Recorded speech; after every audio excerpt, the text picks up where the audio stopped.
지역의 이슈를 살펴보는 헬로우 이슈토크 시간입니다. 매년 5월 22일은 보건복지부가 가정위탁을 활성화하고 사회적 인식 확산을 위해 제정한 가정위탁의 날입니다. 가정위탁 보호사업은 가정위탁지원센터를 통해 시행되고 있는데요. 이 센터가 전남에는 단 한 곳이라고 합니다. 전라남도 가정위탁지원센터 김기남 관장 모시고 자세한 이야기 나눠보겠습니다. 안녕하십니까? 네, 반갑습니다. 네, 보통 입양은 접할 기회가 많아 잘 알고 있지만 이 가정위탁은 상대적으로 생소한 편입니다. 자세한 설명 부탁드립니다. 우리나라는 1962년 아동복리법 제정 이후에 요보아동 중심으로 한 복지정책을 이루었습니다. 주로 이제 시설 보호 위주의 아동복지 정책을 이었다고 볼 수가 있는데요. 1989년 11월 20일에 유엔 아동 총회에서 유엔 아동 권리 협약이 채택이 됩니다. 이 계기로 해서 많은 저희 나라의 변화가 있는데요. 저희 정부는 1991년 12월 20일 날 국회에 비준을 됐고요. 국회 비준 이후로 아동 복지에 많은 영향을 미치게 됩니다. 그래서 유엔 아동 권리 협약을 비준한 나라의 정부는 협약에 명시된 대로 모든 아동의 권리를 보장할 의무가 있습니다. 그 중에 협약 44조의 규정을 보면은 비준 후 2년 이내 또 이행 사항 시고서를 보고하도록 되어 있습니다. 그리고 매 5년마다 정기적으로 후속 보고서를 보고를 해야 되는데요. 그래서 저희 정부는 1994년 11월에 유엔 아동 권리 위원회에 최초 보고서를 제출합니다. 이제 보고서를 제출하게 되면은 공고문을 또 내려주거든요. 그 공고문에 1차 보고서에 대한 공고문을 보니까 1차 공부 중에 소년 가장의 높은 비율에 대해서 이제 지적한 부분이 나오거든요. 그래서 우리 정부는 소년 가장 제도를 국제적인 흐름에 맞게 가정위탁 세대로 변화되는 계기가 됩니다. 그래서 유엔의 공고문 내용을 보면은 어떻게 소년은 가정에서 보호받고 잘해야 할 대상인지 어떻게 가장이 될 수 있느냐 어떻게 이렇게 이제 직접적 표현이라고 표현할 수가 있거든요. 그래서 저희가 모든 아동은 가정에서 성장하는 것이 바람직하다는 국제 협약을 기반으로 이 제도가 만들어지게 됐습니다. 네, 이 가정위탁과 입양의 차이가 또 궁금한데요. 네, 그렇죠. 보통 이제 그 입양에 대해서는 너무나 잘 아시는데 가정위탁에 대해서는 좀 생소한 부분들을 많이 가지고 계신 것 같아요. 그 친부모의 사망, 이혼 등의 다양한 가정들의 그 원인들이 있습니다. 그래서 친가정에서 양육할 수 없는 사정이 발생하죠. 그런 상황에서 요보아동이 가정과 함께 자랄 수 있도록 양육하는 제도가 그런 아동복지 제도라고 말씀할 수 있겠습니다. 입양은 법적으로 부모와 자식 간에 법률적인 친자관계가 형성된다면은 가정위탁은 말 그대로 일정 기간 동안 아동을 위탁가정에서 위탁한 것을 말하기 때문에 좀 다른 개념이라고 할 수 있겠습니다. 네, 그러니까 친부모가 직접 양육할 수 없는 아동을 이 친권은 유지한 채 유사 가정 환경에서 양육하는 제도로군요. 네, 그렇다면 그렇죠. 이 전남의 위탁 아동 현황은 어떻게 되는지 궁금합니다. 네, 제가 이제 이 방송으로 해서 일부의 현황을 제가 살펴보고 왔어요.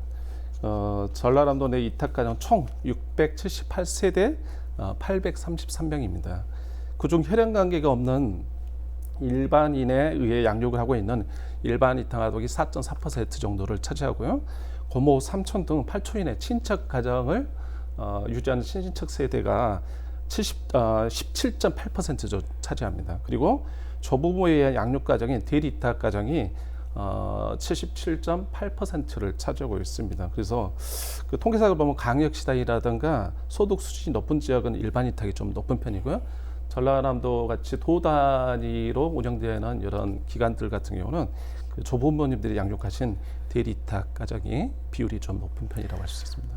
네, 이 위탁 가정에서 조부모, 친인척이 위탁을 하는 경우에도 이 위탁 가정에 해당된다고 볼 수가 있네요. 네, 그렇죠. 네, 5월 22일은 이 가정 위탁의 날이라고 합니다. 어떻게 보면 좀 생소하게 또한 이 가정 위탁의 날 어떻게 제정된 건지 궁금합니다. 네, 가정위탁 아무래도 이제 가정위탁의 날을 활성화시키는 차원에서 제정됐죠. 저희가 이제 2013년에 개소했는데 2014년부터 보건복지부에서 제정을 했습니다. 그래서 매월 5월 20일을 기념하고 있습니다. 그 내용 보면은 내 아이, 남의 아이 이렇게 두 아이 모두를 행복한 가정에서 잘 키우자 이런 취지에서 5월 22일로 정했습니다. 네, 내 아이와 남의 아이를 함께 네, 키우자 해서 네. 5월 22일로 네, 이렇게 네, 네. 지정됐다고 설명을 해주셨습니다. 가정 위탁과 관련된 일을 담당하는 이 가정 위탁센터가 하는 일은 무엇입니까? 네, 저희 센터를 좀 소개하자면요. 프로베리나 베스터달 로치 그리고 우리나라 방정환 선생님들 같은 많은 분들이 그 아동교육가 분들이 그 아동들을 동상과 같다 이런 표현을 많이 쓰셨어요. 그래서 저희 주위에 있는 사회복 시설 같은 경우도 원 이렇게 원자를 많이 쓰고 있거든요. 그래서 저희 센터 또한 이러한 아동들을 이제 그 정원처럼 가꾸는 일을 하고 있습니다. 그래서 아동들에게 건강한 가정 또 건강한 민지 수민으로서 성장할 수 있도록 돕는 아동복지 전문기관이라고 할 수 있습니다. 혹시 앵커께서도 아동양육시설이나 그룹홈에 대해서는 잘 알고 계시죠? 네, 조금은 좀 생소한 편입니다. 네, 이제 가정위탁지원센터는 이들 시설과 정반대 개념이라고 생각하시면 되겠습니다. 요보 아동이 발생하면 시설 보호를 하지 않고 1차적으로 가정에서 보호할 수 있는 환경을 찾는 거죠. 그래서 제일 가까운 할머니 또는 삼촌, 고모 이렇게 찾아보고 만약에 그런 관계에서도 아동을 양육할 수 없다 그러면 혈연 관계가 전혀 없는 일반 위탁 가정에 배치를 하고 있습니다. 그래서 현재 저희 센터는 그 2003년에 시작했는데 전국 16개 시도에 17개 센터가 시작했거든요. 그 중에 저희가 그 경기도만 2개 센터가 있고 전라남도 도당으로 1개 현재 운영하고 있습니다. 네, 이 안정적인 가정 위탁을 위해서는 이 위탁 아동 그리고 위탁 가정에게도 꼭 필요한 센터가 아닐까 싶은데요. 그런데 이 목포에 위치해 있는 센터가 전남에서 단 한 곳이기 때문에 이 전남의 22개 시군을 모두 관할한다고 합니다. 이에 따른 어려움이 좀 있을 것 같은데요. 네, 아시다시피 전라남도는 도서 지역이 많잖아요. 뭐 신안군이라든가 신도군, 안도군, 기타 뭐 여수, 시지만은 저희 목포시도 마찬가지지만은 이 도서직을 끼고 있는 사례가 많습니다. 그래서 우리 상담원들이 위탁가정 상담을 할 때 아침 일찍 배편을 이용해서 섬에 들어간다든가 또 뭐랄까요, 또 그 시간이 끊기면은 또 나올 수가 없는 문제가 있잖아요. 이제 그런 장시간 출장이라든가 이런 출장을 염두에 두면서 일을 하고 있군요. 그리고 이뿐만 아니라 저희가 센터가 이제 서부권 목포에 위치하고 있지 않습니까? 그런데 구례라든가 공 또는 여수, 강양, 동부권 지역으로 출장 나가게 되면은 저희가 이제 도로에 버리는 시간이 최소 4시간 정도가 됩니다. 그러니까 좀 효율적이지 못한 부분들이 있죠. 좀 어려움이 있습니다. 그리고 저희들이 아까 지금 세대수 아동수를 얘기했다시피 상담한 1인당 100명이 넘는 사례를 좀 담당하고 있거든요. 근데 거리도 멀 뿐더러 담당한 사례도 많기 때문에 여러 가지 좀 어려움들이 많습니다. 그래서 전라남도에서는 이제 지리 특성이나 인력 문제 등을 고려해서 올해 순천 지역에 동북권 가정위탁 지원센터를 추가 개소할 예정입니다. 그런데 순천에 개소가 된다고 하니 참 다행인 것 네. 같습니다. 조금 이야기 나눠본 이 가정 위탁 지원센터에 대해서 조금 더 자세히 알고 싶은데요. 좀 더 자세하게 하는 일에 대해서 설명 부탁드립니다. 네, 크게 5가지 형태로 사업을 실시하고 있습니다. 뭐 가정위탁 보호 사업, 그리고 상담 지원 사업, 교육 지원 사업, 또 예부 지원 연계 사업, 또 프로그램 지원 사업 등을 줄 수가 있는데요. 말 그대로 가정위탁 지원센터는 가정위탁 보호 사업을 추진하는 있습니다. 그래서 이제 아동들을 발굴하고 또 위탁 가정에 이제 배치하고 적절하게, 그리고 위탁 부모를 배치할 뿐만 아니라 또 위탁 부모들이 잘 양육할 수 있도록 이제 교육하는 역할. 그리고 또 배치 후에 가정에서 위탁 아동들이 잘 자라는지 좀 확인도 필요하기 때문에 이제 그 표현을 뭐 저희들이 사례 관리라고 표현을 하는데 가정에 직접 방문해서 아동들을 상담하는 그런 지원 사업. 그리고 아이들이 뭐 또 인적 물적으로 많은 필요들이 있지 않습니까? 이제 그런 부분을 공급하는 부분, 또 아이들에게 다양한 경험을 통해서 아이들이 성장하기 때문에 문화체험이라든가 또 뭐 자립지원 프로그램이라든가 기타 여러 프로그램을 통해서 아이들을 욕구에 맞추어 그 서비스를 제공하는 그런 일들을 하고 있습니다.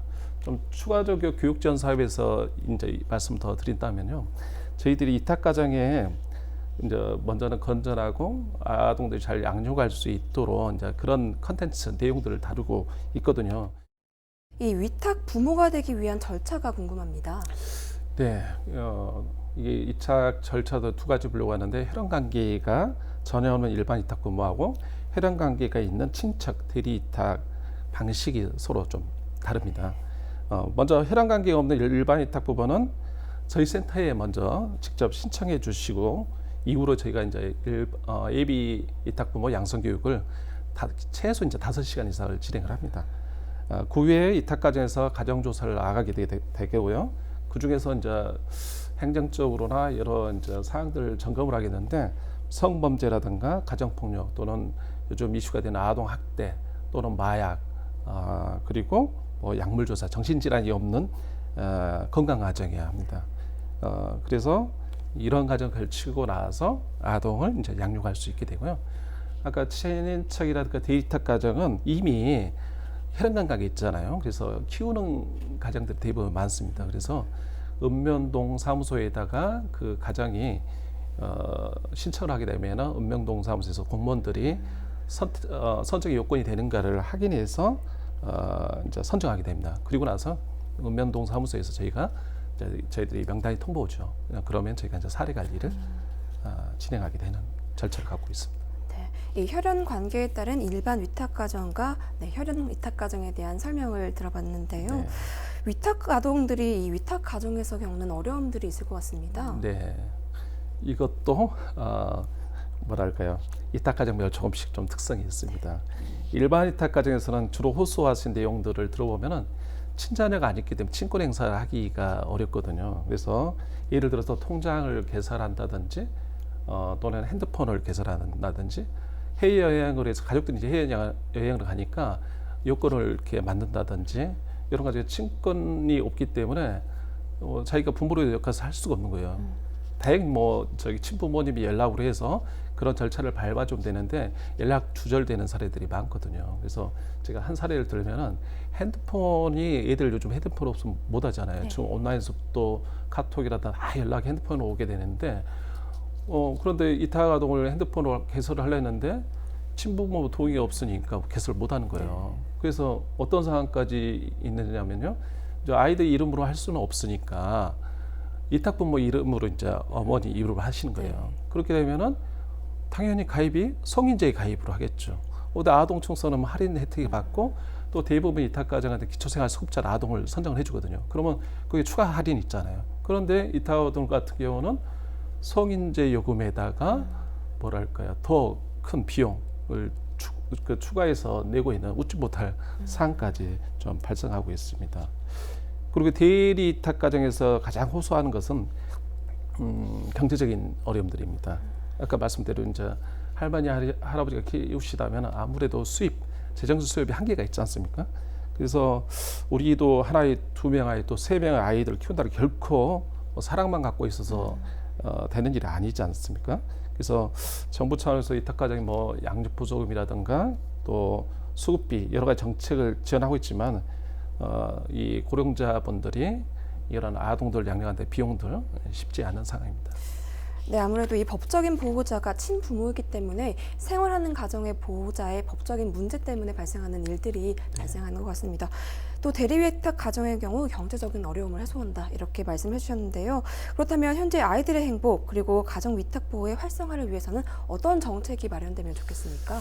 네, 크게 3가지로 말씀을 드리겠습니다. 먼저 가정위탁 사업은 정부가 이제 정책을 만들고 재원은 지방비를 떼서 진행을 하고 있습니다. 그래서 대표적으로 앞서 말씀드린 것처럼 양육보조금, 그리고 자리정착금, 기초생활수급비, 또 대학에 진학할 때 대학 입학 준비금 등을 지원하고 있고요. 또 심리치료 관련돼서 또 지원을 하고 있습니다. 네, 두 번째는 센터에서 이탁 부모님들 아동들을 잘 양육할 수 있도록 매년 부모 교육과 더불어서 모니터링을 하면서 서비스 지원 관리를 하고 있습니다. 중요한 것은 아이들의 연령과 또 지역별 그 아동들의 욕구에 맞게 이제 응해야 되는데요. 예를 들어서 센터에서는 매년마다 자립 계획서나 자립 기술 평가 이런 것들을 하게 되거든요. 그래서 그 결과를 통해서 애들의 자립의 수준이 어느 정도인가를 이제 파악하게 됩니다. 그래서 예를 들어서 여러 6개 영역을 크게 두는데 뭐 돈 관리 기술이 좀 어느 지역에서 낮다 그러면은 우리가 이제 애들한테 자립 프로그램을 진행할 때 뭐 금융 관련된 교육을 이제 하면 좋겠죠. 그래서 이런 부족한 부분들을 이제 필요들을 좀 채우는 프로그램들로 진행하고 있고요. 또 중고등학생은 아무래도 진로 진학 이게 매우 중요하지 않겠습니까? 그래서 1대1로 진로 진학 서비스 이런 프로그램들, 또 아까 이탁 부모들에는 예비 이탁 부모 양성 교육이라든가, 또 이제 지역사회에 보시면은 가정 이탁에서 물어보면 잘 모르잖아요. 그러니까 뭐 다양한 홍보 활동 이런 것들을 하고 있습니다. 마지막으로 가장 중요한 것은 이탁 아동들의 행복을 위해서 이탁 부모님의 정서적인 지원 사업입니다. 아무리 아동들이 좋다 하더라도 우리가 부모를 보고 자라잖아요. 그래서 이탁 부모님이 행복해야 또 아이들도 잘 자랄 수 있기 때문에, 그래서 이러한 정서 지원 사업들을 좀 중점을 두고 저희들이 지원하고 있습니다. 네, 다양한 지원책들을 말씀해 주셨는데요. 그 가운데 이 자립 지원 프로그램 또한 말씀해 주셨습니다. 그런데 이 보호가 종료된 후의 아동들이 좀 궁금한데요. 네. 이 보호 종료 아동들에 대한 지원은 어떻게 진행되고 있습니까? 네, 요즘 이슈가 보호 종결 아동에 참 이슈가 많거든요. 이탁 보호 종료에 안정적인 자립 기반을 마련할 수 있도록 정부에서는 이제 자립 정착금이라는 제도가 있어요. 그래서 보호가 종결이 되면은 이제 일시적 500만 원을 지원하거든요. 그러니까 만약에 고모님 댁에 살다가 이제는 독립을 해야 되잖아요. 그래서 그 눈치를 보고 내 성인이 되는데 같이 아무리 친척이지만은 거하기가 좀 힘들잖아요. 그래서 월세방이라도 이제 구할 수 있는 뭐 이런 게 이제 자립 정착금 지원 제도예요. 그래서 저희가 이제 예전에는 보호 종료 후 보통 모든 게 다 끝났거든요. 그런데 이후에 사람들을 보니까 잘 사는 아이들도 있지만 좀 어렵게 다시 숙자로 전락하는 아이들도 있고 그렇기 때문에 정부에서나 저희들이 이제 현장에서 요구를 해서 이제 보호 종료 후 5년 동안 관리하도록 이렇게 법과 제도가 이제 정비가 됐습니다. 그래서 아동이 잘 생활하고 있는지, 또 취업은 잘 하고 있는 것인지, 이런 것들을 계속적으로 파악하면서 지원을 하고 있습니다. 그리고 작년 2019년부터는 자립수당이라는 게 새로 생겨서 매월 30만 원씩 지원되고 있습니다. 네, 보호 종료 아동들이 사회에 잘 적응할 수 있도록 다양한 지원을 펼치시고 있는 것 같습니다. 네, 현장에서 업무를 담당하시면서 보고 느끼시는 것들이 참 많을 것 같은데요. 혹시 남은 과제가 있다면 무엇이라고 생각하십니까?